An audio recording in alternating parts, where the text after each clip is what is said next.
some of the stuff as I was thumbing through it, and of course, I'm going to gravitate to the money chapter. Money is not the root of all evil, and you guys are not against wealth building. Yeah. And the fun one in there is you get everybody in our world gets a line that everybody thinks is original, and they come up to you, and they always come up to me and make some lame joke about a credit card, right?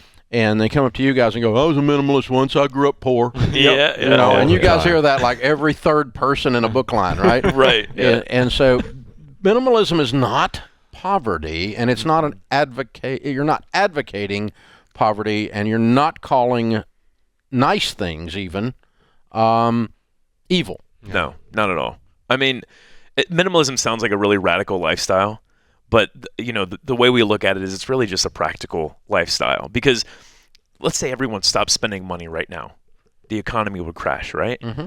And then if we go to the other side of it and we spend way too much, as we saw in 2008, the economy crashes. So really, I think minimalism is that middle ground approach to spending money, to bringing things into your life. And it's not just, physical possessions. Yes, we talk about that, but really relationships, jobs. There's so many things that we don't really sit and ask why we bring these things into our lives. And I think that's what minimalism really helps people do, is get to the root of why. How might your life be better with less? How might your life be better with that job? How might your life be better with that person in your life? And so minimalism really gets to the why. I think that's a good way to say it. I'm personally experiencing a different version of your material than I ever have before right this second. And I'm starting to kind of have the theory, and you probably have already espoused this theory, but I'm just observing it in myself, that things can start out serving a purpose, and after a season, they need to go. Absolutely. Like we've got this big fabulous house that Sharon and I built 12 years ago, and it's amazing. I mean, and we've had charity events up there that have raised more money for ministries and for charity than the house costs. So it's been a good return on investment for God. Okay, He made money on it, and we've got to live there too. That was pretty cool, It's a nice bonus. But it's run its course. Yes. And so we sold it the other day. Oh, wow. And so we're going to be moving in a couple months, which has led to cleaning out the closets, right? Yeah. And you go in there and you go, why do I have all this crap? And it's kind of, but these things when they started 12 years ago, including the house itself, had a purpose, but they've outlived their season. Yeah. And they need to go. Yeah. It's so important you say that, because minimalism is not this destination.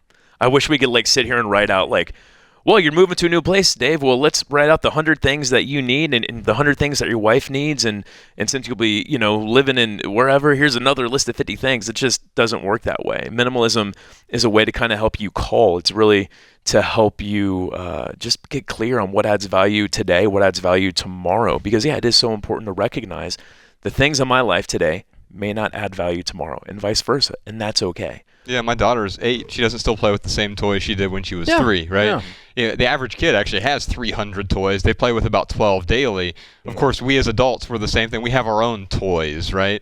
Now, we pretend they're important things, but the truth is that a lot of those things, they did add value for a season, but they stopped adding value. And so minimalism is also that process where we constantly question. We keep asking ourselves, does this serve a purpose? Does this add value to my life? And if not, we've got some rules in there that will help you sort of let go of the excess stuff, because letting go is not something that you do. Letting go is something you stop doing. You stop clinging to the excess stuff. You stop clinging to the past, or to toxic relationships, or to the way you wish things would be. Dr. John Deloney talks about that all the time. Grieve the past and move on. Amen. You had this thing painted in your mind the way it was supposed to be, and it's not that way. Yeah. And so let's just grieve that and take a step on. That's right. Let's just move on and deal with that. So very, very cool. So hoarding is like the extreme opposite, because it's a physical manifestation of a psychological problem. Yeah. That is really the ultimate out of control consumer materialist. Yeah. And let's talk about hoarding. There's 5 stages of hoarding. We write about it a bit in the book. And the truth is, we're all hoarders to some extent. Oh, yeah. I figured it out cleaning out my dadgum closets in the last 3 weeks. I'm like, why have I've not even seen this in 3 years. Why is it here? The minimalists are going to kill me. In the book, we took 47 different families. They did Ryan's packing party experiment, where they box up everything in their house. They pretend like they're moving, because as you just illuminated here, as soon as we move, it's the one time in our lives where we're forced to deal with all of those indiscretions, all of those things that we purchase, the things that we thought were going to make us happy, we don't even remember. So those objects of our desire, they soon, over a couple of years, they become the objects of our discontent. And so when that happens, it's just time to let go. So this is a great time for you to be decluttering. Yeah. Well, I'm so freaking organized and OCD about everything else because I don't have clutter. But then when you dig behind the layer, you find it back there, and I'm going, it's disgusting. Yeah, organizing doesn't work. Organizing is one of the problems. It's the reason I have a big problem with like the Container Store and these other places. They sell us things to help us hide our clutter. We have well-organized clutter. Exactly. And so organizing is often just well-planned hoarding. I was the same way. I was a well-organized hoarder. So I had those 300,000 items, and they were neatly stored in an ordinal system of bins and boxes and alphabetized. I bet his was. I bet it was completely. I bet it was just as OCD as I am. I bet it was the same way. Yeah. Oh yeah. I remember taking trips with him to Walmart to get the bins. And, yeah. And they all got labels. Oh yeah. With the little machine, the label machine. Yeah.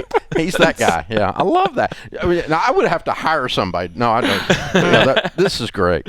Love people, use things. So this is got an element to it of just being intentional to keep things in their place, and they're a subcategory way below relationships, which are really all that matters. Yeah, that is the truth. And that's the way you guys have laid this out. Yeah. I mean, the stuff is just the initial bite at the apple. It leads to so much more, because now we have to decide what we do with our time, what we do with our attention, what we do with our money. I mean, money, we look at it as being the most important resource, and it is an important resource. But it's really our time and attention that we have to be diligent with. The only thing it's good for is what it does. Yeah, that's exactly all it's good for. Yeah. Very good stuff. Thanks for coming by, guys. Hey, thanks for having us. Love these guys. TheMinimalist.com/tour for the 20-city tour. Don't miss it. Pick up the new book. You will love it, called Love People, Use Things, because the opposite never works. This is The Ramsey Show.